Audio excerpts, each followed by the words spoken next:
तर तोच फक्त एकदा व्हायरल झाला. खूप माणसं तर नाही आणू शकत मी, कारण माझ्या घरी तेवढीच माणसं. कशी मी माझे व्हिडिओ एडिट करते किंवा वाटायचं की माझं चॅनल डेड झालंय की काय, म्हणजे करायचं असेल चांगलं तर तुम्हाला कंटिन्यू राहावंच लागेल. ही ना तुमचं निश पाहिजे, विषय पाहिजे. आणि साईड आहे की आन्सर द पब्लिक म्हणून. मला म्हणजे असं लिटरली गळ्यावर असं कोणीतरी दगड ठेवलाय की काय सुरुवातीला. हाय हॅलो नमस्कार, मी ऋतुजा स्वागत करते तुमचं माझ्या आणखीन एका नवीन व्लॉगमध्ये. ऍक्च्युली आजचा विषय थोडासा वेगळा आहे, कारण मी ना अशात माझ्या चॅनलचं म्हणजे बघते की मला शॉर्टला पण तेवढे व्ह्यूज येत नाहीत आणि लॉंग व्हिडिओला पण तेवढे व्ह्यूज येत नाहीत. माझा एकच लॉंग व्हिडिओ जो 1Kच्या पुढे गेला, ऍक्च्युली आता 1.5 असेल, तर तोच फक्त एकदा व्हायरल झाला. आणि जे काही माझे ट्रॅव्हल व्लॉग आहेत ना तेच व्हायरल होतात, म्हणजे घराच्या बाहेरचे, ज्याच्यात एंगेजमेंट जास्त असते किंवा माणसं असतात सगळी असे. आणि माझे डेली व्लॉग बिलकुलच म्हणजे त्याला व्ह्यूजच येत नाहीत. 100च्या आतच म्हणलं तरी चालेल. ती पण मी स्टोरी लावते इन्स्टाला की मी असं युट्यूब ब्लॉग हे केलाय, मग तिथून माझे सगळे त्या लॉंग डेली ब्लॉगचे व्ह्यूज येतात. आणि जे काही ट्रॅव्हल ब्लॉग असतील किंवा हळदी कुंकाचा त्याच्यात खूप जण होत्या, त्याच्यामुळे मला वाटतं त्याला एंगेजमेंट आली. आता मी तेच व्लॉग म्हणजे खूप माणसं तर नाही आणू शकत मी, कारण माझ्या घरी तेवढीच माणसं आहेत, मी तेवढंच दाखवू शकते.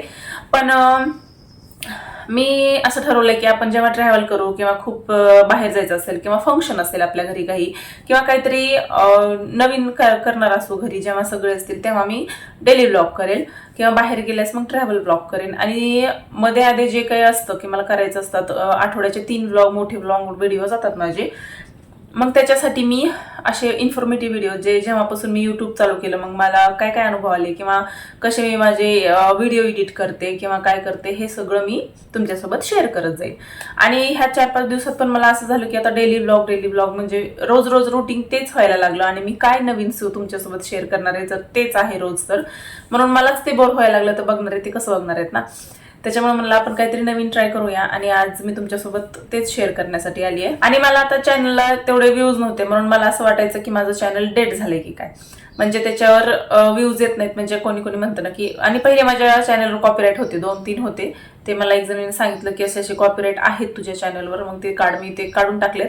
पण तरी पण एवढे काही व्ह्यूज येत नाहीत. शॉर्टला तर बिलकुलच येत नाहीत, लॉंग व्हिडिओला तरी तेवढे येतात, ते पण बाहेरचे असतील तर मग शॉर्टला तर बिलकुलच यूज येत नाही. त्याच्यामुळे मी एक व्हिडिओ बघितला, पण त्याच्यात मला चांगलं बऱ्यापैकी मोटिवेशन मिळालेलं आहे. कारण व्ह्यूज जरी आले नाहीत ना, तर तुम्ही तुमचा लॉंग व्हिडिओ एकदा ओपन करून बघायचा. आणि त्या लॉंग व्हिडिओच्या रीचमध्ये जर इम्प्रेशन म्हणून एक असतं, रीचमध्ये इम्प्रेशन, तर ते खूप चांगलं आहे माझं. म्हणजे माझं युट्यूब व्हिडिओ तो पुश करतंय, असा विषय नाही आहे की युट्यूब व्हिडिओ पुश करत नाहीये. आणि ते इम्प्रेशन फक्त लॉंग व्हिडिओलाच असतं, शॉर्टला नसतंय. मग ते खूप चांगलं आहे माझं. त्याच्यामुळे ते तेवढा तरी एक दिलासा आहे की चला आपलं एक इम्प्रेशन तर चांगलं पडतं. युट्यूब तर आपलं व्हिडिओ रेकमेंड करते, बाकी आणखीन मी तेवढी कनेक्ट झाली नसेल लोकांशी, त्याच्यामुळं मी तेवढे व्ह्यूज मला येत नाहीत किंवा तेवढा वॉच टाइम माझा वाढत नाहीये. त्याच्यामुळं चला युट्यूब तर आपल्याला प्रोत्साहन देते ना, बाकीचं ठीक आहे, आपण आपली मेहनत करून बाकीचं वाढू. आज मी तुम्हाला सांगणार आहे की म्हणजे 2026 मध्ये जर तुम्हाला युट्यूब चॅनल काढायचं प्रोसेस नाही, काय चॅनल काढण्यासाठी खूप काही, तुम्ही जर युट्यूबला सर्च करायला गेलात तर तुम्हाला दिसेल की हे असं ते करा, असं काही करायचं नाही. तुमच्याकडे जर तुमचा ईमेल आयडी असेल आणि तुम्ही जर अँड्रॉइड फोन यूज करत असाल तर ईमेल आयडी तुमच्याकडे असतोच. त्याच्यामुळे तुमचा जो ईमेल आयडी तिथं तुमचं युट्यूबचं अकाउंट आधीच ओपन असतं. फक्त जर तुम्हाला नाव चेंज करायचंय, तुमचा प्रोफाईल फोटो चेंज करायचा आहे, किंवा तुमचं जे शो होत असतं, कोणतं तरी नाव म्हणतात त्याला, ते छोटं जे शॉर्टमध्ये जातं ते जर वेगळं हँडल नेम जर वेगळं टाकायचं तरच ते तुम्हाला चेंज करावं लागतं. नाही तर तुमचं युट्यूब चॅनल आधीच असतं, बस ते प्रायव्हेट असतं, त्याला तुम्हाला पब्लिक करायचं असतं. आणि बाकी विषय येतो की निशचा.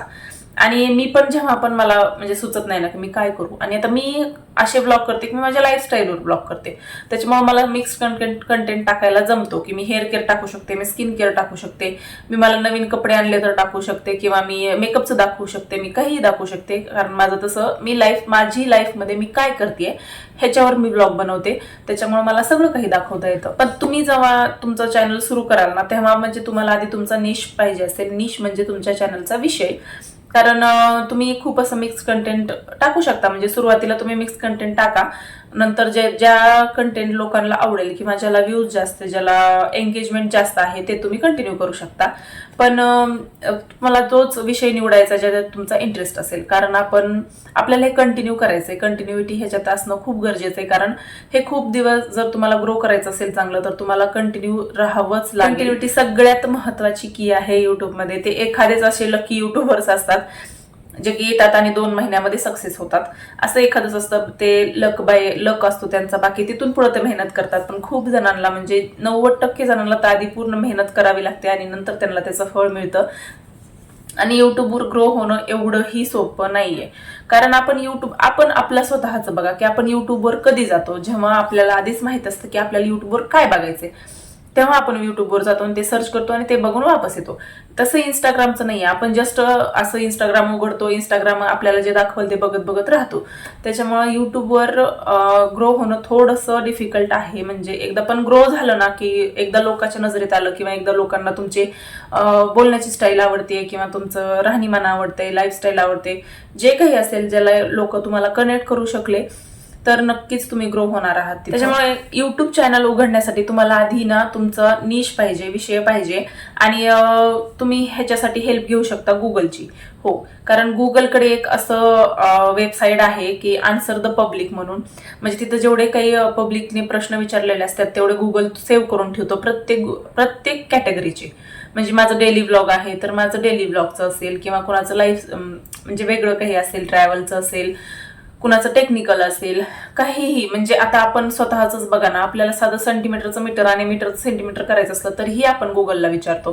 त्याच्यामुळे आपल्याला गुगलकडे एवढे प्रश्न आहेत आणि एवढे मुद्दे आहेत देण्यासाठी की तुम्हाला तुमचा कंटेंट कशावर क्रिएट करायचा आहे हे तुम्ही तिथून घेऊ शकता. त्यासाठी फक्त का तुम्हाला आन्सर द पब्लिक असं गुगलच्या टॅबवर जाऊन सर्च करायचं आहे, आणि तेव्हा तिथं येतं, त्याची वेबसाईट येते खाली आन्सर द पब्लिक म्हणून. ती ओपन करायची, तिथं जायचं, आणि तिथं त्यांचा जो सर्च बार असतो त्याच्यामध्ये तिथं तुमचा निश टाकायचा, किंवा मला ब्लॉगिंग करायची आहे, किंवा मला कंटेंट क्रिएट करायचंय, कंटेंट म्हणून असं क्रिएशन, असं एवढं जरी टाकलं ना तरी तुम्हाला भरपूर विषय येतात तिथं. खूप म्हणजे व्हाय, वेअर, व्हेन असं प्रश्न असतो, आणि खूप सगळं असं राऊंड असतो एक प्रश्नांचा. 50 ते 100 ते 200 किमान ते प्रश्न असतात, आणि त्यातला कोणताही विषय घेऊन तुम्ही कंटेंट सुरू करू शकता. असं काहीही अवघड नाहीये. आणि सुरुवात करताना ना, सुरुवातीला म्हणजे जर तुम्ही तुमचा फेस दाखवणार असाल, तुमचा व्हॉइस देणार असाल, तर सुरुवातीला फार जड झाल्यासारखं होतं. म्हणजे मलाही व्हायचं. मला म्हणजे असं लिटरली गळ्यावर असं कोणीतरी दगड ठेवलाय की काही, सुरुवातीला असं व्हायचं. पण नंतर होऊन जाते. आणि मी पण सुरुवातीला जेव्हा माझं युट्यूब चॅनल सुरू केलं होतं ना, तेव्हा मी किचन पासूनच सुरुवात केली होती. ऑब्व्हियसली सगळ्या गृहिणींची सुरुवात ही किचन पासूनच असते. तर मी पण तसंच केलं की मी पण किचन पासूनच सुरुवात केली. आणि माझं पहिलं युट्यूबचं चॅनलचं नाव पण होतं ऋतुजाज वेलनेस किचन. पण माझं असं व्हायलं की माझा 3 टाइम स्वयंपाक असतो, सकाळ, दुपार, संध्याकाळ. आणि परत सौ तेव्हा 1 वर्षाची होती. तेव्हा ही आता जेवढं कोऑपरेट करते तेव्हा तेवढं पण कोऑपरेट करत नव्हती ती. त्याच्यामुळे मला फारच म्हणजे तेव्हा हे व्हायचं की सगळं काम करा परत. आणि वेलनेस किचन म्हणजे हेल्दी रेसिपीजचं होतं. हे काही आपल्या नॉर्मल रेसिपीजचं असं नव्हतं, हेल्दी रेसिपीज करायच्या होत्या. त्याच्यामुळे ते मीच खाणार होते. दुसऱ्या कोणी, म्हणजे सानू जेव्हा घरी असायची तेव्हा खायची ती. पण मला हे सगळं काम करून पुन्हा मला त्यासाठी वेगळा वेळ द्यावा लागायचा. सो मला असं वाटायला लागलं की आपण आपलं काम वाढवून घेतलंय, थोडंसं आपल्यासाठी वेळ देण्यासाठी आपण हे चॅनल सुरू केलेलं आहे, की आपल्यासाठी काहीतरी करावं असं वाटतंय म्हणून. आणि हे सगळं वाढलंय. त्याच्यामुळे मी नंतर 2 महिने ब्रेक घेतला, आणि त्याच्यानंतर मी चालू केलं डेली ब्लॉगिंग. म्हणलं आपण जे करतोय तेच दाखवायला काहीच अडचण नाहीये आपल्याला. पण थोडीशी मेहनत तर तुम्हाला घ्यावी लागेल. ती कोणत्याही क्षेत्रात असेल, मेहनतीशिवाय काहीच नाहीये. कारण तुम्हाला मग एडिटिंगला वेळ लागतो. एडिटिंगला कधी 1 मिनिटाची क्लिप आपल्याला 5 सेकंद करायला लागते, कधी 20 मिनिटाचा व्हिडिओ आपल्याला 10 मिनिटावर आणावा लागतो. त्याच्यामुळे एडिटिंग, व्हॉइस ओव्हर हे सगळं मी तुम्हाला माझ्या पुढच्या व्हिडिओमध्ये मी कसं करते हे दाखवेल.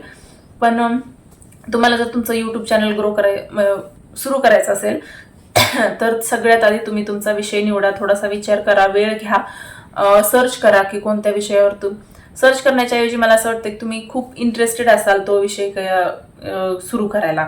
म्हणजे तुम्हाला इंटरेस्ट असेल त्याच्यात की जे तुम्ही कंटिन्यू खूप दिवस करू शकताय, असेच विषय निवडा. आणि पहिल्यांदा ना सुरुवातीला असं सिंपल पासून सुरू करा. फारच जास्त एडिटिंगच्या वगैरे नादात लागला तर मग तुम्हाला जास्त वेळ लागेल सगळ्याच गोष्टींना. आणि मी का म्हणते की तुम्हाला ज्या कामात इंटरेस्ट आहे तुम्ही तेच चॅनल सुरू करा, कारण खूप दिवस आपल्याला हे कंटिन्यू करायचंय. म्हणजे जो आपली ही आवड आहे म्हणून करा. ह्याच्यातून आपल्याला काही पैसे मिळणार आहेत किंवा काय होणार आहे असं विचार करून काहीही करायचं नाही. फेम मिळेल आणि पैसा मिळेल म्हणून. मी तरी असं सुरू केलं की माझी आवड आहे ती, आणि मला थोडंसं म्हणजे छान वाटतं की मी काहीतरी वेगळं केलं किंवा काहीतरी माझ्या स्वतःसाठी केले मी. आपण सकाळीपासून उठल्यापासून रात्री झोपेपर्यंत आपली दुनिया ह्या बाकीच्याच माणसांसोबत भोवती फिरत असते. मग आपण हे जे छोटासा बदल आपल्या आयुष्यात, आणि जास्त काही नाही, हा तुम्ही सुरू कराल ना तेव्हा तुम्हाला खूप म्हणजे अवघडल्यासारखं होईल की एडिटिंग करायची, व्हॉइस ओव्हर करायचा. मला सगळ्यात जास्त अवघडल्यासारखं झालं होतं की मी जेव्हा व्हॉइस ओव्हर करायला लागले होते, मला फारच म्हणजे असा घसा माझा जड यायचा तेव्हा. आणि आता माझा आवाज खूप चांगला येतोय, आणि तेव्हा माझा आवाज पण एवढा काही व्यवस्थित नव्हता. तुम्ही माझे स्टार्टिंगचे जर व्हिडिओ बघाल ना तर एकदमच दबल्यासारखा आवाज यायचा. किंवा आता मी बाहेर गेले ना तरी पण मी शूट करू शकते, म्हणजे व्हॉइस ओव्हर देऊ शकते. मी बाहेर असेल किंवा आईकडे असेल तरी मी व्हॉइस ओव्हर पण देऊ शकत नव्हते. त्याच्यामुळं आता म्हणजे थोडंसं कम्फर्टेबल व्हाल तुम्ही. 8 दिवस जरी गेले ना तरी पण तुम्हाला असं म्हणजे कम्फर्टेबल झाल्यासारखं होईल. 8 दिवस थोडासा त्रास होतो पण चालतो ना, त्याचं काय एवढं. हे तुम्हाला जर सुरू करायचं असेल ना नवीन चॅनल, तर तुम्ही एकदा आन्सर द पब्लिक हे जे वेबसाईट आहे त्यांची, तिथे एकदा नक्की भेट द्या. आणि तिथं एवढे प्रश्न आहेत, तुम्हाला एवढ्या आयडियाज येतील तिथं गेल्यास. मला पण असं वाटायला की मी आत्ता काय यूज केलंय हे. मी जेव्हा क्रिएशन म्हणजे कंटेंट सुरू करायले होते तेव्हा का नाही मला हे भेटलं आन्सर द पब्लिक. म्हणजे मी एकदा तेव्हा पण वाचलं, मी एवढं सिरियसली घेतलं नाही त्याला. मला जेव्हा आता मला व्हिडिओला सब्जेक्ट सापडले नाहीत, असं मी जस्ट स्क्रोल करत करत आलं ते, आणि तेव्हा मला म्हटलं की म्हणजे किती छान आहे हे, आपण करू शकतोय हेच. तुम्ही नक्की आन्सर द पब्लिक चेक करा, खूप छान आहे. आणि नवीन आयडियाज तुम्हाला तिथून नक्की भेटतील. चला, तुम्ही लवकरात लवकर युट्यूब चॅनल सुरू करा, आणि माझे व्हिडिओ आवडत असतील तर मला लाईक, शेअर, सबस्क्राईब केल्याशिवाय जाऊ नका. आपण भेटू अशाच पुढच्या ब्लॉगमध्ये. तोपर्यंत बाय बाय.